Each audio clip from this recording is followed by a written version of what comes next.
Afghanistan. That is why Pakistan has yet another card to play and suggests that if you really want our cooperation, we don't want India in the peace process. Subsequently, protecting India's interest in Afghanistan, we'll think about it.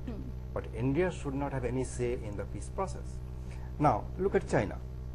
When John Kerry came and spoke to people for about 1 hour, 50 minutes or so in India Habitat Center last evening, he mentioned China just once.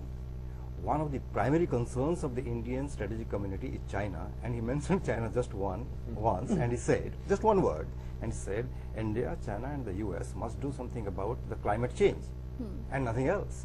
Now, in the backdrop of Chinese assertiveness vis-a-vis India and the Vietnam and the Philippines and the Japanese, unless the Americans come out with a strong position, it will be very unconvincing for India to go to that next level of relationship. Once again, I'll say that partly the problem is with us as well, because on the one hand we expect that the Americans will do something about managing China, because China is a galloping new superpower. But aren't we doing that already? Aren't we collaborating with the US in the No, the problem is we are trying to run with the hound and hunt with the hare. Welcome back to Insight. We are talking about John Kerry's visit to India. And right now in the program, we are joined by Vivek Karju in our studios, a former Indian ambassador to Afghanistan. Welcome to Insight, Mr. Karju. We are talking about expectations from John Kerry's visit to India. He's, we understand, here for the 4th India-US strategic dialogue. What are your expectations, considering there's a general perception that the momentum, the dynamics of Indo-US relations have lost their earlier momentum and that they are in a state of drift? I think the expectations cannot but be low from the visit. The US has that those expectations themselves are somewhat unrealistic in many respects. Therefore, there is a mismatch at the moment. But having said that, I think the relationship is an exceedingly important one, and from both sides there has to be an element of realism while approaching the relationship. So on the whole, I'm not pessimistic about our relations at the moment, but not very upbeat either.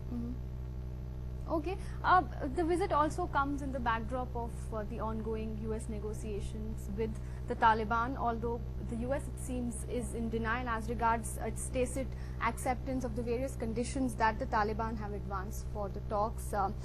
From the looks of it, it seems at the moment that Taliban are going to have their way.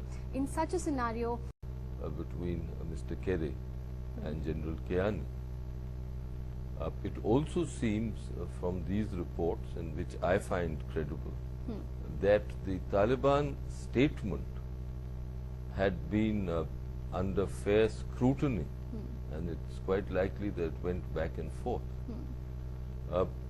Let us leave. Because what it does is it says that Indian students, for example, who go for science and technology degrees, will be fast-tracked for citizenship if they wish. Several hundred thousands of Indians who are stuck in this green space between getting a green card and an immigration full-scale U.S. citizenship. Right now, takes as much as 10 years to get that. Will essentially all be made into U.S. citizens. So as far as Indian Americans are concerned, or Indians who want to be Americans, or Indians who wish to study in the United States, the immigration reform is actually very good for them. The issue of raising the visa fees